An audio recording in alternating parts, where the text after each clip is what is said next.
अस्सलामुअलैकुम। Welcome to my channel Urdu centre voice. तमाम video updates के लिए उर्दू सेंटर वॉइस को सब्सक्राइब करके बेल नोटिफिकेशन को ऑन कर दें। तो आइए सुनते हैं आज की वीडियो में एक पुरअसरार और आसेबी कहानी। डैड, और कितना दूर है नया घर? तकरीबन 1.5 घंटा सोकर उठने पर भी सफ़र जारी देखकर नैन्सी ने चिढ़कर पूछा। बस बेटा, थोड़ा सा और सफ़र। चार्ली ने मुस्कुराते हुए वही जवाब दिया जो वो 4 बार पहले दे चुका था। 2 घंटे से यही कह रहे हैं, नन्ही नैन्सी ने खफकी से कहा। तो चार्ली उसकी खफकी से फूले चेहरे पर झुंझलाहट देखकर मुस्कुरा गया। नैन्सी को अपने डैडी के आए रोज़ के तबादलों और सफ़र से शदीद चिढ़ थी, मगर फिर भी हर 6 माह बाद उसे ये नागवार सफ़र करने ही पड़ते थे। अभी भी उसकी नाराज़गी चेहरे से जाहिर हो रही थी और इस पर डैडी की हंसी ने उसे और चिढ़ाया था।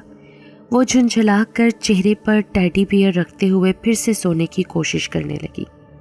लो भाई नैन्सी, हम पहुंच गए। एक खूबसूरत से घर के सामने गाड़ी रोककर चार्ली ने पिछला दरवाज़ा खोला और नैन्सी के चेहरे से टेडी बियर हटाया तो वो रो रही थी। नैन्सी, क्या हुआ बेटा, रो क्यों रही हो?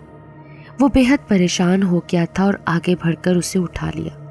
नैन्सी ने कोई जवाब नहीं दिया। तो आप हैं नए पड़ोसी? उन्हें सामान समेत घर के सामने देखकर मिस्टर जैक करीब आ गए और खुशिखलाकी से पूछा। जी हाँ, मैं हूँ चार्ली ब्राउन। चार्ली ने भी खुशगवार लहजे में जवाब दिया और मुसाफे के लिए हाथ आगे बढ़ाया। मैं हूँ जैक सीनियर। ऑस्टन में खुशामदीद।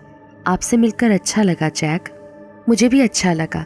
क्या ये सामान रखवाने में मैं मदद कर दूं? जैक बिलाशुबा अच्छा पड़ोसी था। चार्ली ने मदद लेने से इनकार नहीं किया था। कुछ ही देर में वो सब सामान समेट कर इकट्ठे लंच कर रहे थे। वैसे एक बात पूछूं अगर आप बुरा ना माने? लंच के दौरान जैक ने अचानक पूछा। हाँ ज़रूर। आप अकेले हैं और आपके साथ छोटी सी बेटी है, फिर भी इस घर में रहने आ गए हैं? क्या मतलब है इस बात का? आप नहीं जानते क्या? यहाँ पहले भी आप जैसा एक सिंगल पेरेंट जॉन नैन्सी की उम्र के बेटे एडम के साथ रहने आया था और फिर 2 हफ्ते बाद ही एडम की सीढ़ियों से गिरकर मौत हो गई। जॉन सदमे से पागल हो गया। वो कहता था कि उसका बेटा सीढ़ियों से फिसला नहीं, बल्कि इस घर के आसेब ने उसे धक्का दिया है।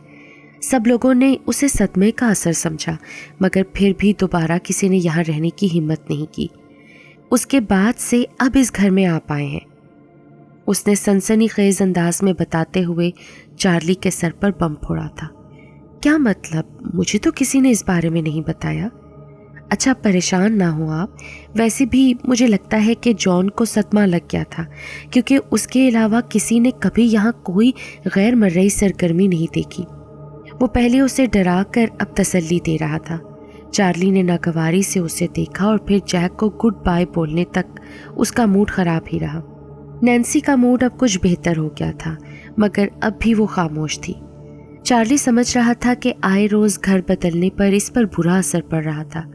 वो एक स्कूल में बमुश्किल एडजस्ट होती और कोई दोस्त बनाती तो साथ ही वो जगह छोड़नी पड़ जाती थी, मगर वो भी मजबूर था।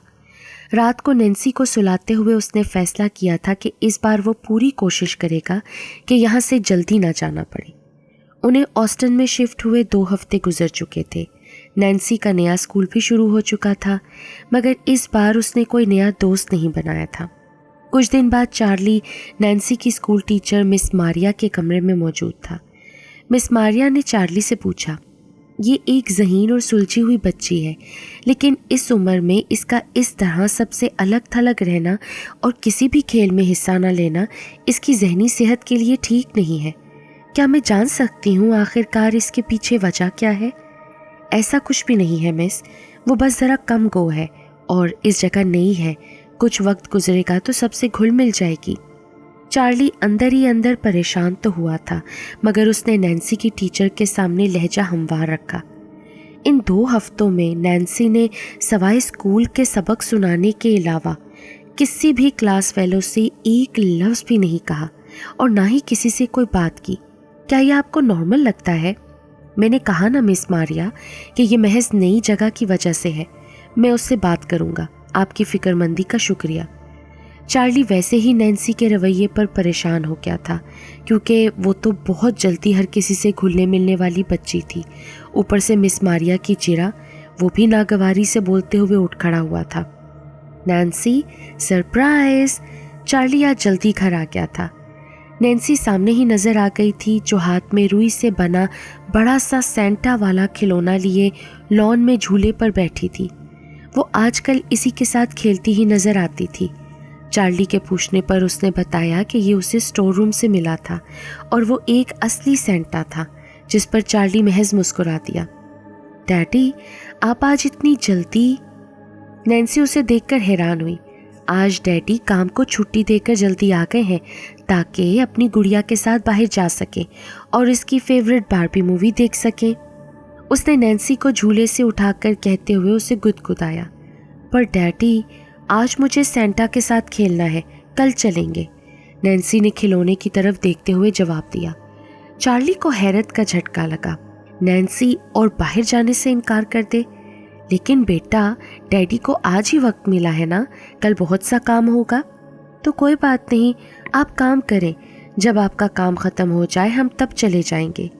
नैन्सी ने आराम से कहा और सेंटा की टोपी दुरुस्त करने लगी। Goodbye daddy. नैन्सी?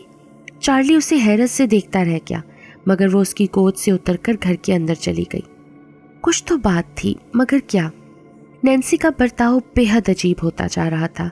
वो उसे बार बार जगह की तब्दीली का रद्द-ए-अमल समझ रहा था, मगर अब उसे लग रहा था कि इस मामले पर संजीदगी से तवज्जो देने की ज़रूरत थी। वो नैन्सी के पीछे ही उसके कमरे की तरफ बढ़ गया। कमरे के सामने पहुंचकर उसने दरवाज़ा खोलने के लिए जैसे ही हैंडल पर हाथ रखा, अंदर से आती मध्यम बारीक आवाज़ पर चौंक कर रुक गया। ये नैन्सी की आवाज़ नहीं थी। सेंटा, नैन्सी दोस्त, हमेशा दोस्त। नैन्सी बस सेंटा की दोस्त, बस सेंटा के साथ खेलेगी। गौर करने पर चार्ली को यही अल्फाज समझ आए थे।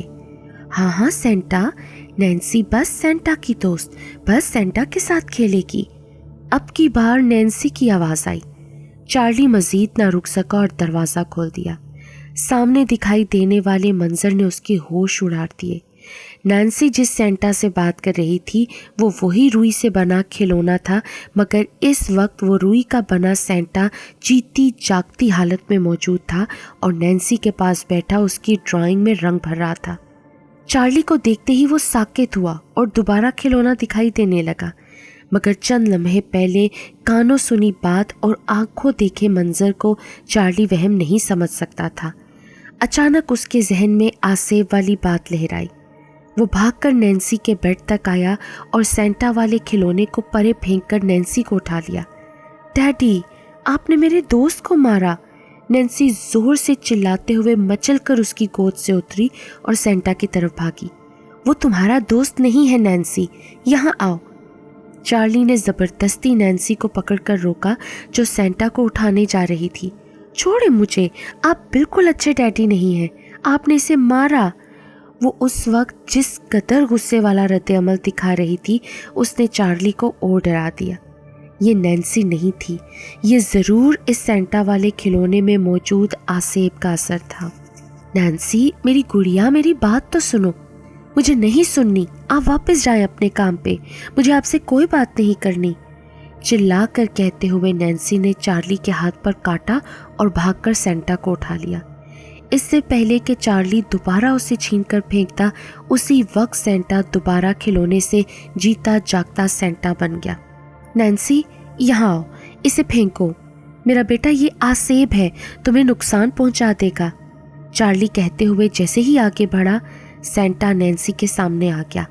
नैन्सी, सेंटा दोस्त, तुम जाओ जाओ। वो बारीक सी आवाज में बोला, तुम इसके दोस्त नहीं हो, चलो हटो। चार्ली ने गुस्से से उसे उठाकर पटक दिया और नैन्सी को उठाकर मुड़ा तो अजीब मंजर देखा। सेंटा की सुर्ख पोशाक की सफ़ेद फर सुर्ख हो रही थी। उसे वाकई चोट लगी थी। देखते ही देखते सेंटा की भूरी आंखें गुस्से से सुर्ख हो रही थीं, मगर वो खामोश खड़ा घूर रहा था। चलो नैन्सी, हम अभी यहाँ से जा रहे हैं। चार्ली ने बौखलाए लहजे में कहते हुए नैन्सी को उठाया और उसका बैग समेटते हुए बाहर निकलने लगा। तुम बस अकेले जाओ, नैन्सी सेंटा की दोस्त है, वो कहीं नहीं जाएगी। सेंटा की बारीक गुस्से से चुभती आवाज़ चार्ली के कानों में पड़ी तो वो और तेज़ी से बाहर की तरफ भागा, मगर उसके कदम वहीं मुंजमद हो गए। उसने बहुत कोशिश की आगे बढ़े, मगर यूं लगता था जैसे किसी ने उसके कदमों को बांध दिया हो। उसने वापस मुड़ने की कोशिश की तो उसके कदम आज़ाद हो गए, यानी वो कमरे से बाहर नहीं जा सकता था। कौन हो तुम और ऐसा क्यों कर रहे हो? मैं सेंटा, नैन्सी का दोस्त। तुम और दोस्त? मैं जान क्या हूँ, तुम वही आसेब हो जिसने एडम को मारा था, मगर मैं तुम्हें नैन्सी को नुकसान नहीं पहुंचाने दूंगा। सेंटा एडम को नहीं मारा। सेंटा बारीक आवाज में जोर से चीखा और फिर उसने हवा में हाथ हिलाया। चार्ली उड़ता हुआ दीवार से टकराया। उसने दूसरा हाथ हिलाया और नैन्सी हवा से ही आराम से जमीन पर उतर आई। चार्ली बुरी तरह दीवार से टकराकर नीचे गिरा। उसका सर फट गया और सफ़ेद शर्ट खून से सुर्ख हो गई। नैन्सी ने जैसे ही उसे जख्मी देखा वो चीखती हुई उसकी तरफ भागी। डैडी! उसने जख्मी चार्ली को ज़मीन से उठाने की कोशिश की। नैन्सी! चार्ली डूबती आवाज़ में बोला। नैन्सी, पीछे हटो। सेंटा की बारीक आवाज़ में शदीद गुस्सा था। एडम सेंटा का दोस्त था, उसने कहते हुए फिर से हाथ उठाया और चार्ली उछलकर दोबारा दीवार से टकराया। इस बार उसका चेहरा बुरी तरह जख्मी हुआ था और वो ज़र्ब की शिद्दत से तकरीबन नीम बेहोश हो गया। नैन्सी ज़ोर से चीखने लगी थी, मगर सेंटा की आंखों से शोले निकल रहे थे और उसका सफ़ेद चेहरा स्याह पड़ रहा था। एडम ने नए दोस्त बनाए, सेंटा को छोड़ दिया। ये कहते हुए उसने फिर से हाथ उठाया और चार्ली हवा में बुलंद हुआ। इससे पहले कि वो हाथ घुमाता और चार्ली फिर से दीवार से टकराता, नैन्सी आगे बढ़ी और ज़ोर से सेंटा को धक्का दिया। तुम बहुत बुरे सेंटा हो, तुम मेरे दोस्त नहीं हो, तुमने मेरे डैडी को मारा है। वो हिचकियों से रोते हुए चार्ली की तरफ भागी। नैन्सी, सेंटा दोस्त। सेंटा का गुस्सा थोड़ा कम पड़ रहा था, मगर नैन्सी चार्ली को पुकारते हुए होश में लाने की कोशिश कर रही थी। डैडी, डैडी उठे, प्लीज़ डैडी। उसके झिंझोड़ने और रोने की आवाज़ सुनकर चार्ली कराया। नैन्सी, तुम ठीक हो ना? वो कराहता हुआ उठ खड़ा हुआ और नैन्सी को सीने से लगाया। हम यहाँ नहीं रहेंगे डैडी, हम यहाँ से चले जाएंगे। वो बेहद खौफजदा थी और उस तरफ देख भी नहीं रही थी जहाँ सेंटा खड़ा था। हाँ नैन्सी, हम जाएंगे बेटा। चार्ली ने खौफजदा नज़रों से खामोश खड़े सेंटा की तरफ देखा और नैन्सी का हाथ थामे डरते डरते उसके करीब से गुजरा। सेंटा के वजूद में कोई हरकत नहीं थी। फिर वो गिर गया और खिलौना बन गया। चार्ली ने हैरत से उसे देखा और फिर जल्दी से सब सामान समेटकर किसी को भी बिना कुछ बताए गाड़ी में बैठा। उसका हुलिया बेहद डरावना हो रहा था और चोटें शदीद दर्द दे रही थी, मगर उसके जहन में एक ही बात थी कि नैन्सी को यहाँ से दूर लेकर जाना था, वरना वो आसेब उसे भी एडम की तरह मार देता।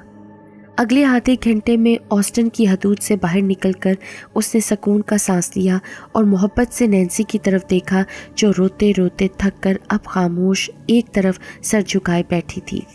उस वक्त भी उसके चेहरे पर शदीद खौफ के आसार थे। रिलैक्स नैन्सी, वो बहुत पीछे रह गया है और डैडी है ना, कुछ नहीं होने देंगे अपनी गुड़िया को। चलो सो जाओ तुम, हम बहुत जल्द अपने घर में होंगे। चार्ली ने उसे तसल्ली देते हुए उसके माथे पे बोसा दिया। अपने घर? मम्मी वाले घर? नैन्सी की आंखें चमक उठी।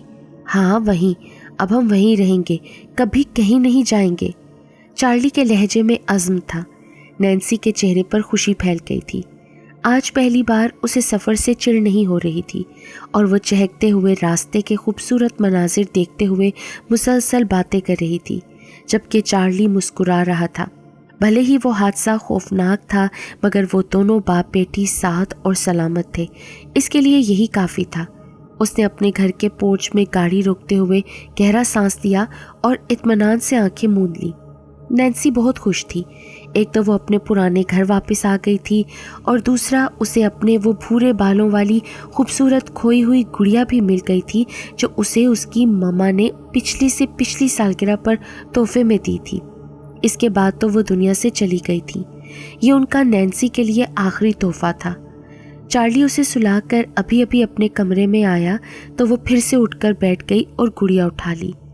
हेलो मीराबेल, मैंने तुम्हें बहुत मिस किया था, तुम कहाँ खो गई थी? उसने गुड़िया से शिकवा किया। हेलो नैन्सी, मैंने भी तुम्हें मिस किया, गुड़िया बारीक सी आवाज़ में बोली तो नैन्सी उछल पड़ी। तुम बोल सकती हो मिराबेल? उसकी आंखें हैरत से चमकी। हाँ, मैं बोल सकती। नैन्सी मिराबेल दोस्त। गुड़िया ने अपना हाथ आगे बढ़ाया था। यस, नैन्सी मिराबेल दोस्त। नैन्सी ने खुशी खुशी गुड़िया का हाथ थाम लिया। गुड़िया की आंखें सुर्ख होकर पुरस्कार अंदाज में चमकने लगी।